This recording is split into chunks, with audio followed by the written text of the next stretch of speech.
Bonjour à tous, je vous propose aujourd'hui un scénario AppSeaWare qui s'interface avec votre compte Zapier pour effectuer des opérations proposées par le service Zapier.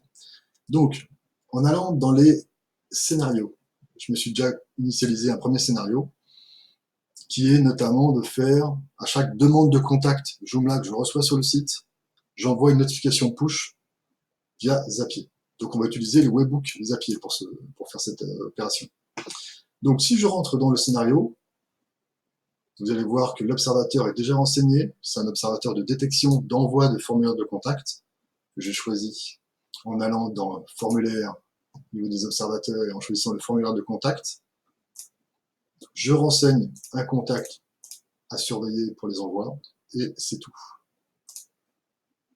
L'observateur de scénario est donc créé. Il va surveiller toutes les demandes d'envoi de contact.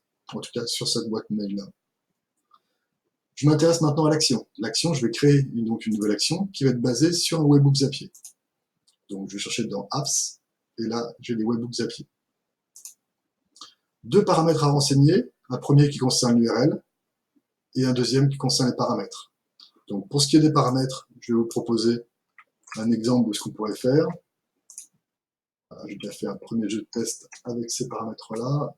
Je vous les mets à la ligne. Il y aura trois paramètres.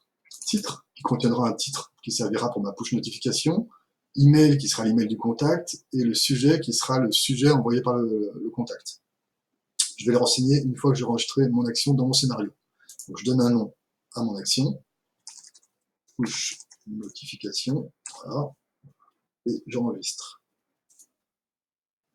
Du coup, il n'y a pas d'URL, effectivement, je vais mettre une URL temporaire, en sachant que si vous faites un test, ici vous avez un bouton pour tester que le webbook fonctionne. Si je fais un test, bien sûr, avec cette URL-là, il y aura un problème.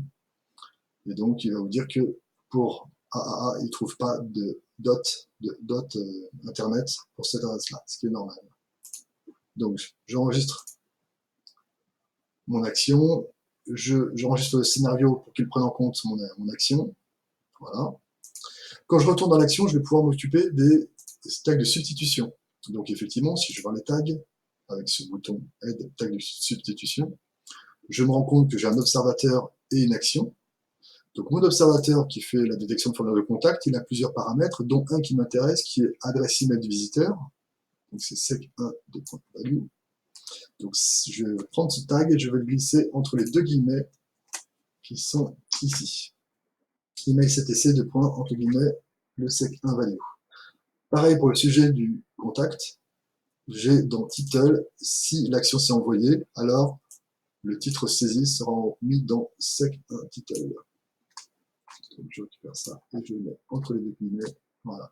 Donc c'est terminé. Je peux enregistrer et fermer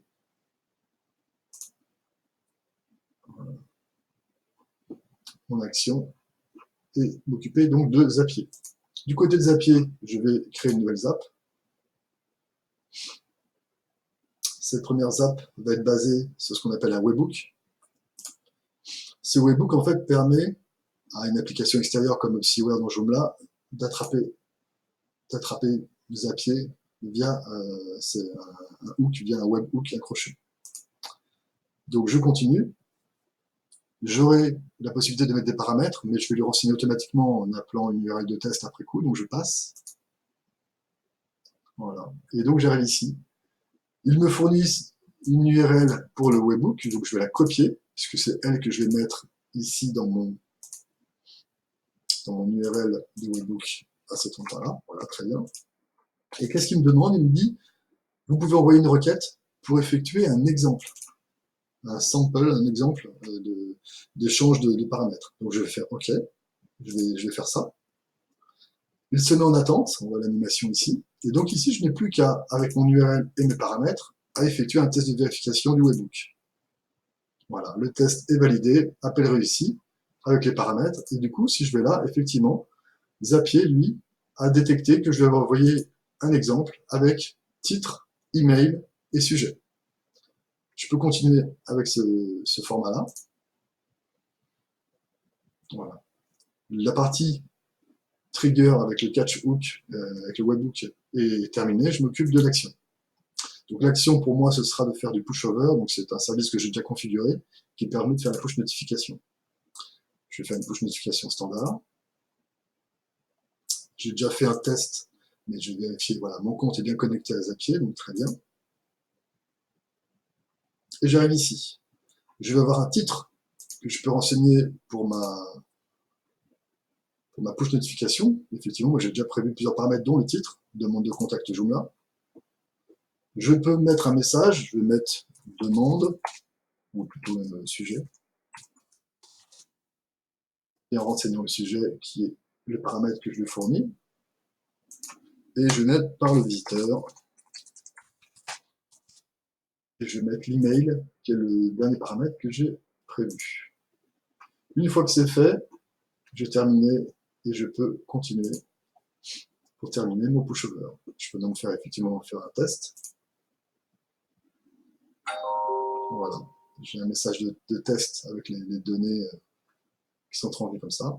Et je peux finir, donner un nom à ma zap,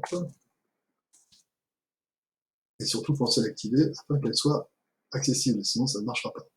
Voilà, c'est terminé de ce côté-là. J'ai terminé aussi du côté de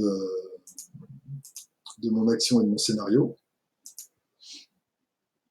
Voilà. Donc, du coup, je peux enregistrer mon scénario, vérifier qu'il est bien publié, il contient bien un formulaire de contact et un webhook Zapier.